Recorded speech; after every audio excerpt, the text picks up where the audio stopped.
Okay. Um, as you gathered, I'm pretty on point. Like, I'm about the Constitution. I'm always willing to hear other ideas. If any of you who are going to see this want a Constitution, if you're on Facebook, I'll send you one. If I know you, I'll just send it to you. You just got to message me. If you're on, or if y'all just want to buy it, there's multiple avenues, and I'll put them in another video. But I just want to read the Declaration of Independence tonight, because I think most people just don't like to read no more, so that could just be my big hang up. So I'm just going to read this real quick. And if you have any questions, put it in the comments. Action of the Second Continental Congress, July 4th, 1776. The unanimous declaration of the 13 United States of America. 13! When in the course of human events it becomes necessary for one people to dissolve the political bands which have connected them with another, and to assume among the powers of the earth the separate and equal station to which the laws of nature and of nature's God entitle them. A decent respect to the opinions of mankind requires that they should declare the causes in which impel them to the separations.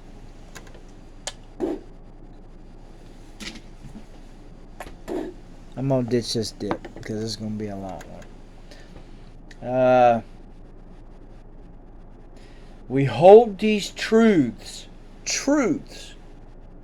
to be self-evident, that all men are created equal, that they are endowed by their Creator with certain unalienable rights, that among these are life, liberty, and the pursuit of happiness, that to secure these rights, governments are instituted among men, deriving their just powers from the consent of the governed, that whenever any form of government becomes destructive of these ends, it is the right of the people to alter or to abolish it, and to institute new government, laying its foundation on such principles and organizing its powers in such form as to them shall seem most likely to effect their safety and happiness. Prudence indeed will dictate that governments long established should not be changed for light and transient reasons.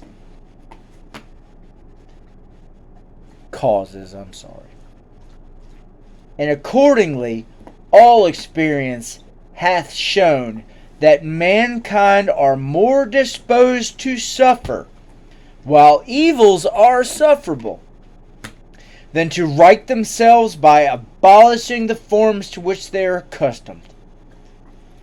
But when a long train of abuses and usurpations pursuing invariably the same object evinces a design to reduce them under absolute despotism, it is their right, it is their duty to throw off such government and to provide new guards for their future security.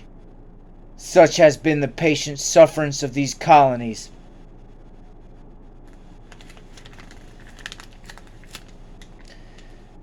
And such it is now the necessity which constrains them to alter their former systems of government. The history of the present King of Great Britain is a history of repeated injuries and usurpations, all having in direct object the establishment of the absolute tyranny over these states. To prove this, let facts be submitted to a candid world. He has refused his assent to laws, the most wholesome and unnecessary for the public good. He has forbidden his governors to pass laws of immediate and pressing importance unless suspended in their operation till his assent should be obtained. And when so suspended, he has utterly neglected to attend to them. He has refused to pass other laws for the accommodations of large districts of people unless those people would relinquish the right of the representation in their legislature, a right inestimable, to them and formidable to tyrants only. He has called together legislative bodies at places unusual, uncomfortable, and distant from the depository of their public records for the sole purpose of fatiguing them into compliance with his measures. He has dissolved representative houses repeatedly for opposing with manly firmness his invasions on the rights of the people. He has refused for a long time, after such dissolutions, to cause others to be elected, whereby the legislative powers, incapable of annihilation, have returned to the people at large for their exercise, the state remaining in the meantime exposed to all the dangers of invasion from without and convulsions from within. He has endeavored to prevent the population of these states, for that purpose obstructing laws for naturalization of foreigners, refusing to pass others to encourage their migrations hither, and raising the conditions of new appropriations of lands. He has obstructed the administration of justice by refusing his assent to laws for establishing judiciary powers. He has made judges dependent on his will alone for the tenure of their offices and the amount and payment of their salaries. He has erected a multitude of new offices and sent hither swarms of officers to harass the people and eat out their substance. He has kept among us in times of peace standing armies without the consent of our legislatures, which means the people. I'm ad-libbing that. He has effected to render the military independent of and superior to civil power. He has combined with others to subject us to jurisdiction foreign to our Constitution and unacknowledged by our laws, giving his assent to their acts of pretended legislation. I'll emphasize, pretended legislation. For quartering large bodies of armed troops amongst us, for protecting them by a mock trial from punishment for any murders which they should commit on the inhabitants of these states, for cutting off our trade with all parts of the world, for imposing taxes on us without our consent, for depriving us in many cases of the benefits of trial by jury. Anybody ever had to do a plea deal? For transporting us beyond seas to be tried for pretended offenses, for abolishing the free system of English laws in a neighboring province, establishing therein an arbitrary government, and enlarging its boundaries so as to render it at once an example and fit instrument for introducing the same absolute rule of these colonies. For taking away our charters, abolishing our most valuable laws, and altering fundamentally the forms of our government. For suspending our own legislatures, and declaring themselves invested with power to legislate for us in all cases whatsoever. He has abdicated government here by declaring us out of his protection and waging war against us. Domestic terrorist much? He has plundered our seas, ravaged our coasts, burnt our towns, and destroyed the lives of our people.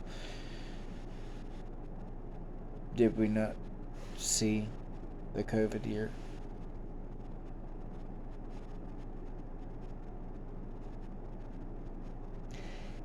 He is at this time transporting large armies of foreign mercenaries to complete the works of death, desolation, and tyranny already begun with circumstances of cruelty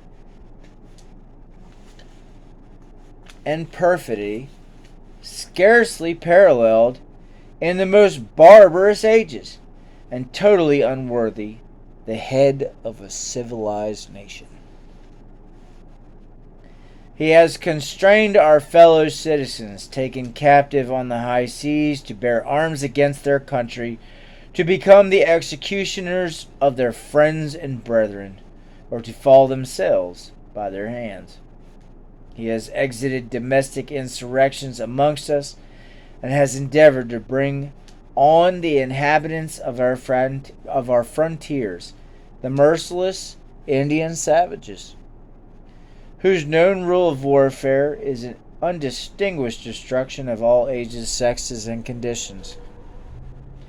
In every state of these oppressions we have petitioned for redress in the most humble terms. Our repeated petitions have been answered only by repeated injury. A prince whose character is thus marked by every act which may define a tyrant is unfit to be the ruler of a free people. Nor have we been wanting in attentions to our British brethren.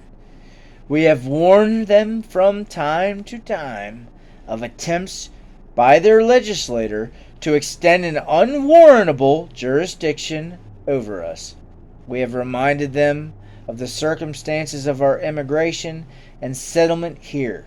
We have appealed to their native justice and magnanimity.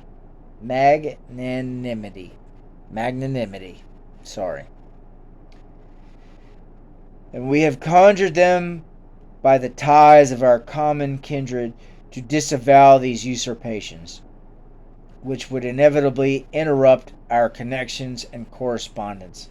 They, too, have been deaf to the voice of justice and of consanguinity. We must therefore acquiesce in the necessity which denounces our separation, and hold them, as we hold the rest of mankind, enemies in war, in peace friends. We therefore, the representatives of these United States of America, in General Congress assembled, appealing to the Supreme Judge of the world for the rectitude of our intentions, do, in the name and by authority of the good people of these colonies, solemnly publish and declare that these united colonies are, and of right ought to be, free and independent states, and they are absolved from all allegiance to the British Crown, and that all political connection between them and the state of Great Britain is and ought to be totally dissolved, and that as free and independent states they have full power to levy war, conclude peace, contract alliances, establish commerce, and to do all other acts and things which independent states may have right to, and for the support of this declaration, with a firm reliance on the protection of divine providence, we mutually pledge to each other our lives, our fortunes, and our sacred honor. If you've made it this far, many blessings. I want you to know that everyone who signed that declaration died in one of a few ways. Penniless, their businesses burned and squandered, and their families squandered to the winds. If they weren't captured and put to death. Would you do that?